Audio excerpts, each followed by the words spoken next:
What's up, everybody? This is Jay here. And I'm P, and this is P&J Relationships.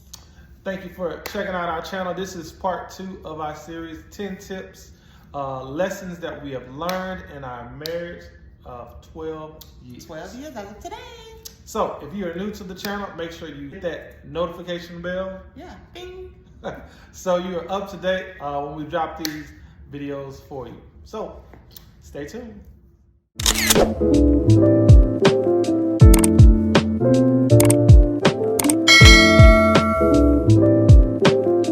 Tip number 6, have a vision for your family. Yes. If you have children, if you have fur babies, you may have a pet lizard, or whatever it is. Have a vision for your family. The Bible says, write the vision, make it plain. And when you write it down, it's going to become plain. You're going to have something that you can watch, something that you can look at, that is going to allow you to draw closer to what you do for your family. Yes. So, what do you think about that? I mean, family is, what God instituted, so it's very important to have a plan. I know that we do vision boards, right, for ourselves, and so we've done our vision boards for our family, for him and I, and also including our kids. It's very important because they have something they want to see towards the family too, just like we do. So have a vision for your family. Talk about those things like you talked about in part 1, listening to one another, communicating with one another.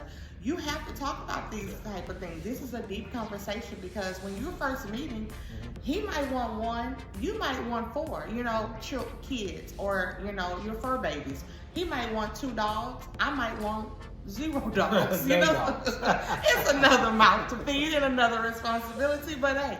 And so these are important things that you have to talk about as a married couple in any relationship. Yeah. So plan your family, plan your vision for your family. How does that look like to you in the next 20, 30 years? It could be the next year for some people. Exactly. Oh yeah, because we got married 2010. Yeah.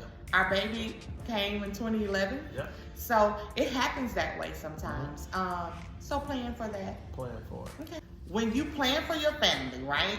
Tip 7 is more so have a united front. So with your kids, it should not be mommy versus daddy or daddy versus mommy. And if you have a house where it's just either, 4 y'all total, so y'all can kind of like split those things up. It should not be like or that. It's all all guys and 1 girl. But now I have my baby girl, and so she can side with mommy. But it should be a united front with your kids. You should not fight amongst each other about something about the kids. So what we say goes, not what I say.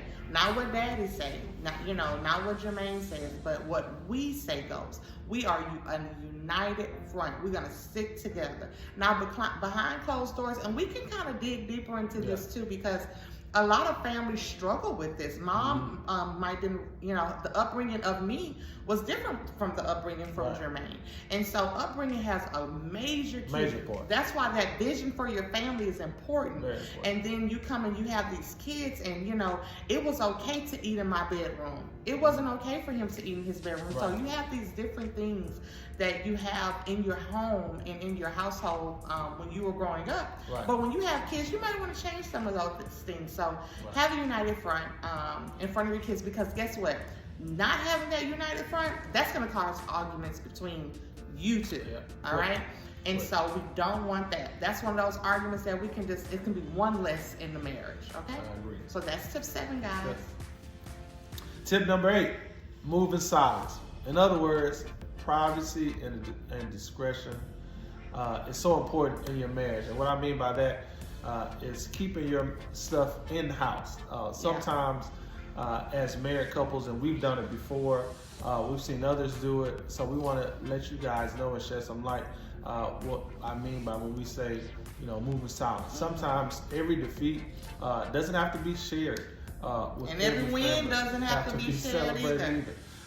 Because sometimes we don't know how people are praying against our marriage, and so you want to make sure, sad but true, how it really is these days, that they'll celebrate you in your face, but then they'll come back and talk about you. So you want to make sure that you understand that you have to move in silence. I mean, if you have some disagreements, sometimes at the family reunion or Thanksgiving table or when y'all opening gifts at a family, that's not the time to talk about deep situations that may have come up in your relationship. You want to hold those, so you want to move in silence when it comes to that. And then when you're in the privacy of your home, then you can say, "Hey, baby, this is something we that did this, we made it." Right.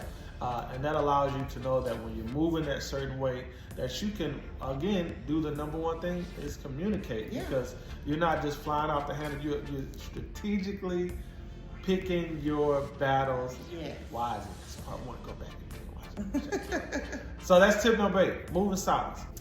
All right, so on to tip number 9. Connect with healthy couples. You know, sometimes you get tired as a couple.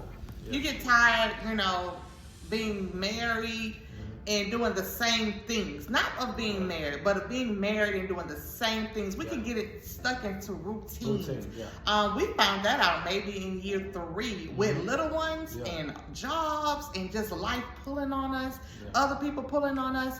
You get stuck in your routine. You get stuck in your habits. And so it's healthy for you guys to meet other healthy couples that are trying and on this journey with you, that are trying with you.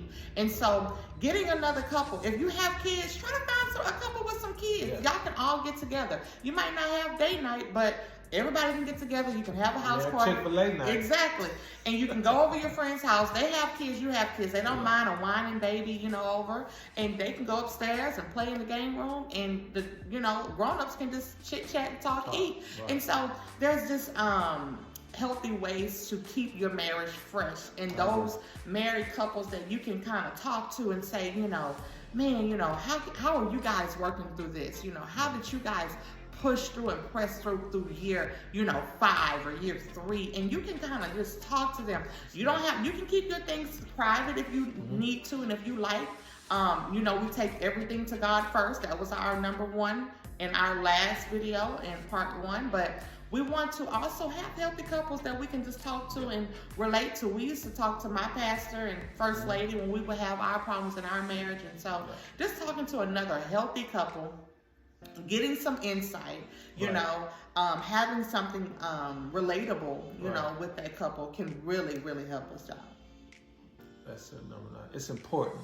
You know why it's important? Because if you're like a married couple and all y'all have is single friends, I'm not saying it's bad, but I ain't saying it's good either. It's tough. Let me say that, because they're only seeing it from a point of view of get your things and burn out and you go, but no, you're stuck with this person. You have something that you honor God with that union. So, like Pete was saying, it's very important that you find other like-minded couples that are on the same page with you guys. Yes. All right, so that was 9. On to our last tip for today, which is tip 10. Always congratulate one another.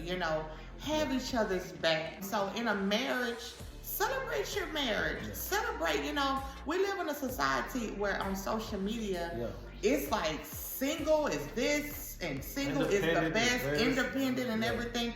I love kind of being dependent on my husband.